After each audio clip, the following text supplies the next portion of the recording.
तो एक लड़की होती है जिसकी नई नई शादी होती है। शादी के बाद वो अपने ससुराल जाती है और अपने ससुराल जाने के बाद अपने दिल में लाखों अरमान सजाए हुए अपने ससुराल पहुंचती है।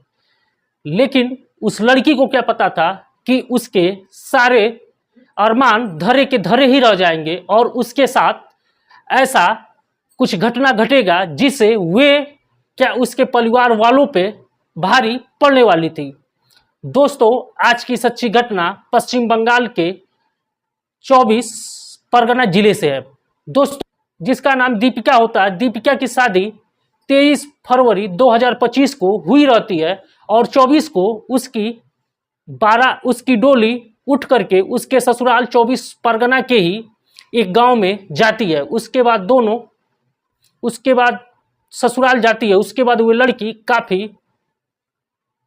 लड़की काफी दिल में अरमान सजाए हुए थी और उसे सुहाग रात के लिए बेताबी थी। सुहाग रात मनाने के लिए उस लड़की के मन में जो तरह तरह के सपने थे, अरमान थे, वे सब एक पल में चकनाचूर हो गए।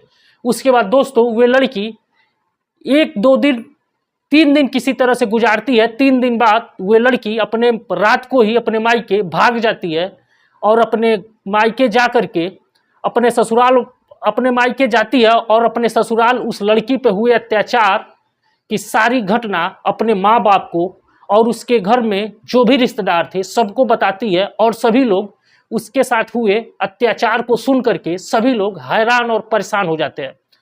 दोस्तों, ये बहुत ही अनोखा वीडियो है और बहुत ही अनोखा ये वीडियो है। कृपया वीडियो के अंत तक बने रहें। बहुत ही दिल दहला देने वाली सच्ची घटना है। एक लड़की के ऊपर किस तरह से उसके ससुराल वाले जुर्म ढाते हैं। 1-2 नहीं बल्कि उसके साथ 15 से 20 लोग पहले रात से लेके तीसरी रात तक सभी लोग आते हैं उस लड़की के साथ, उस लड़की का वीडियो बनाते हैं और उस वीडियो को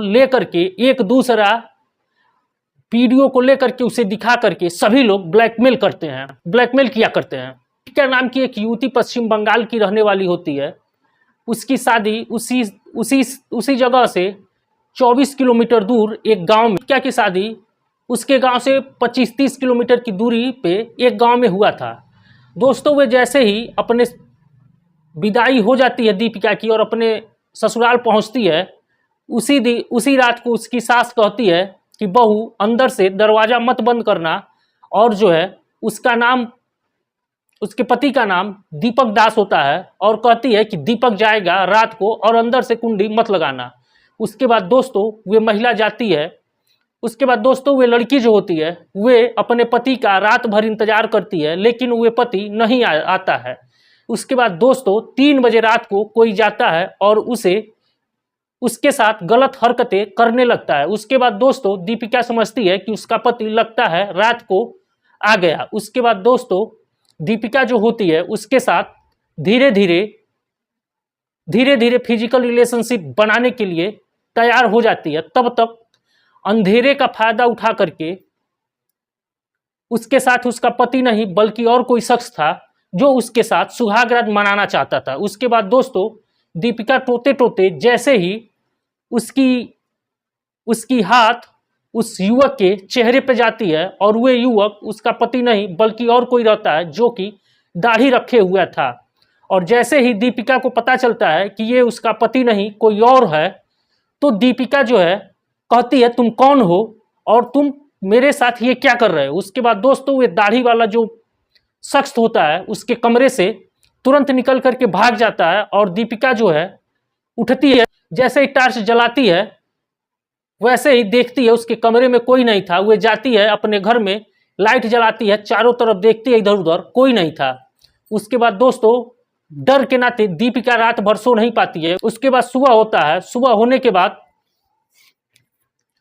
वे सोचती है कि अपने पति से मिलती है। सोचती है कि अपने पति से कहूं कि रात को मेरे साथ ऐसी घटना घटी थी, लेकिन फिर भी वे डर जाती है और अपने पति से कुछ भी नहीं कहती है और अपने पति से कहती है कि ये बताओ तुम रात को कहाँ थे, मेरे पास सोने के लिए क्यों नहीं आए। तो उसका पति कहता है कि मेरा तबीयत ठीक नहीं है और मैं सोचा कि मैं तुम्हारे साथ अगर सोऊंगा तो तुम्हारा भी तबीयत खराब हो जाएगा, इस कारण मैं भी जो है मैं तुम्हारे कमरे में तुम्हारे साथ सोने के लिए नहीं आया। उसके बाद दोस्तों क्या था, दीपिका मान गई और कहती है कि ठीक है चलो कोई बात नहीं। उसके बाद दोस्तों दिन भर किसी तरह से गुजरता है। फिर रात जब आती है तो रात को उसका पति जा करके दूसरे कमरे में जा करके सोने लगता है। उसके बाद दोस्तों दीपिका जाती है और कहती है कि तुम क्यों इस कमरे में सो रहे हो, चलो मेरे साथ मेरे कमरे में सो। उसके बाद इस बात का ऐतराज जो है दीपिका की सास और दीपक दास की माँ कहती है कि ये बताओ कितनी निर्लज्ज और बेशर्म है कि अभी शादी आए 2 दिन ही नहीं हुए और बल्कि अपने पति को अपने कमरे में सोने के लिए प्रोत्साहित कर रही है और वो अपने कमरे में लेकर के जा रही है।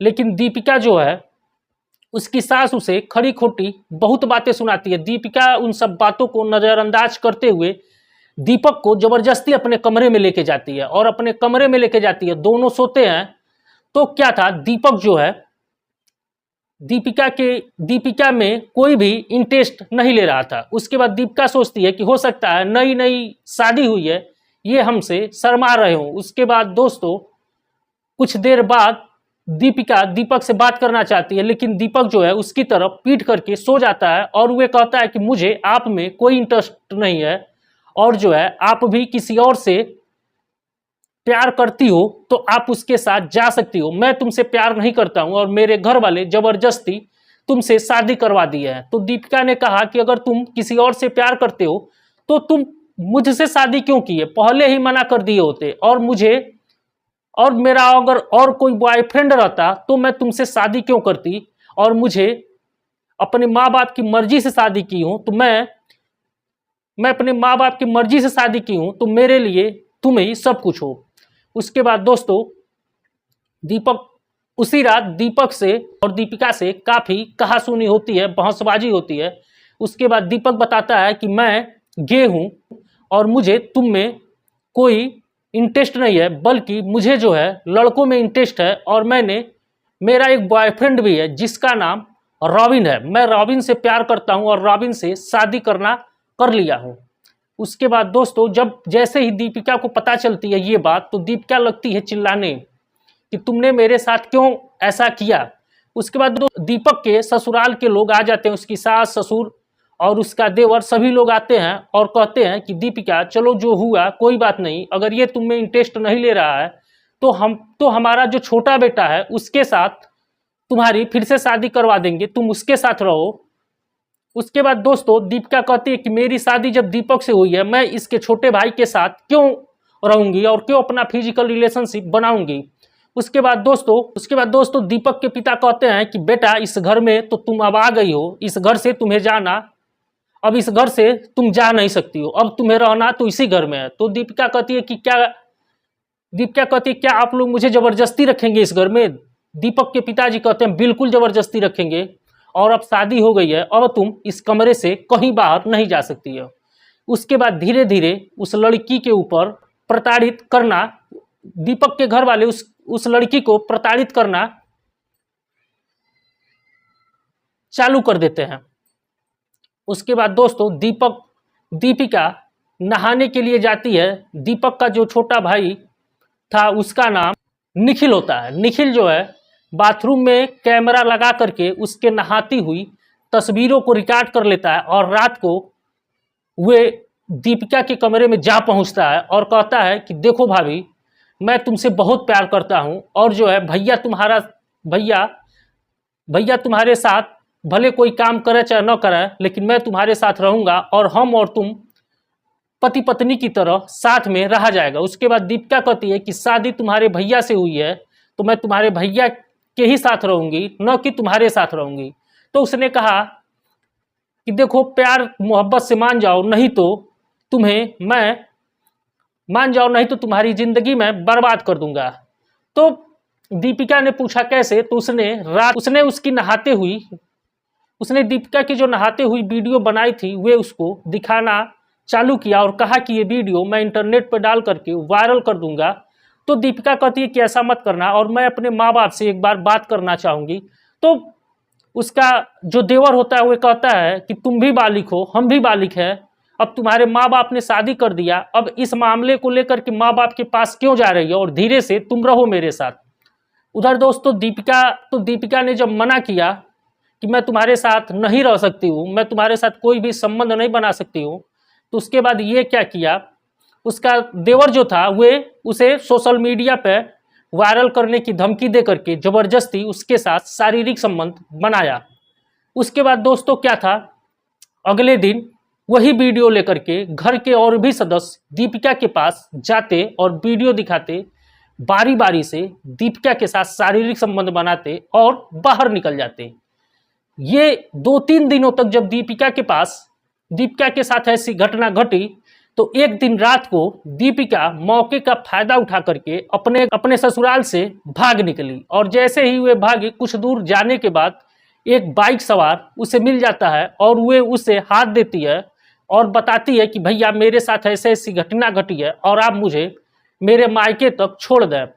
वे भला आदमी था, वे अपनी मोटरसाइकिल पर बैठाता है और दीपिका के गांव के बाहर छोड़ करके उसे फरार हो जाता है। उसके बाद दोस्तों दीपिका अपने घर जाती है, रोते हुए सारी अपने ऊपर हुए जुर्म की बातों को बताती है और कहती है कि मेरे साथ इसी तरह से मेरे ससुराल में लोगों ने बारी बारी से वीडियो दिखा करके मेरे साथ रेप किया।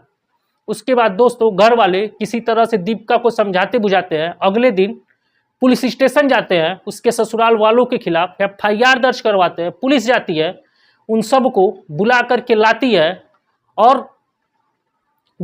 लाती है और थाने में सिलसिलेवार तरीके से पूछताछ करना चालू करती है। उसके बाद पुलिस वाले घर वालों के ऊपर प्रेशर करते हैं कि दीपक को बुलाओ और दीपक बताएगा इसको रखेगा कि इसको नहीं रखेगा।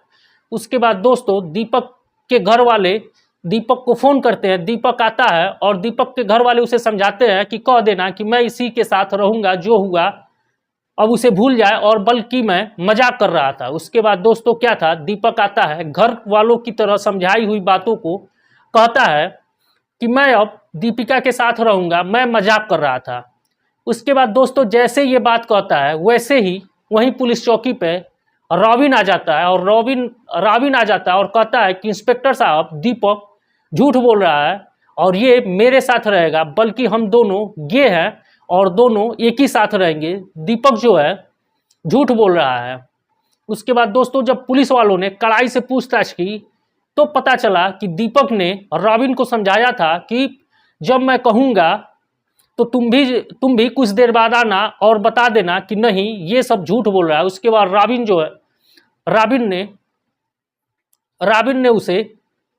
रॉबिन ने सारी बातें बता दी। उसके बाद दोस्तों दीपक और रॉबिन वहां से चले जाते हैं। दीपिका जो है अपने घर चली जाती है। दीपिका ने अपने ससुराल वालों के ऊपर मुकदमा कायम किया है और रेप का मुकदमा दर्ज करवाया। तो दोस्तों ये कहानी कैसी आपको लगी? अगर ये कहानी अच्छी लगी हो तो कृपया मेरे इस वीडियो को लाइक करें, चैनल को सब्सक्राइब करें, ताकि हम आपके लिए इसी तरह से समाज में हो रही सच्ची घटनाओं पर आधारित वीडियो बना करके लाते रहें। अगले वीडियो के लिए आप हमें दीजिए इजाज़त। मिलते हैं अगले वीडियो में किसी सच्ची घटना के साथ। तब तक के लिए नमस्कार।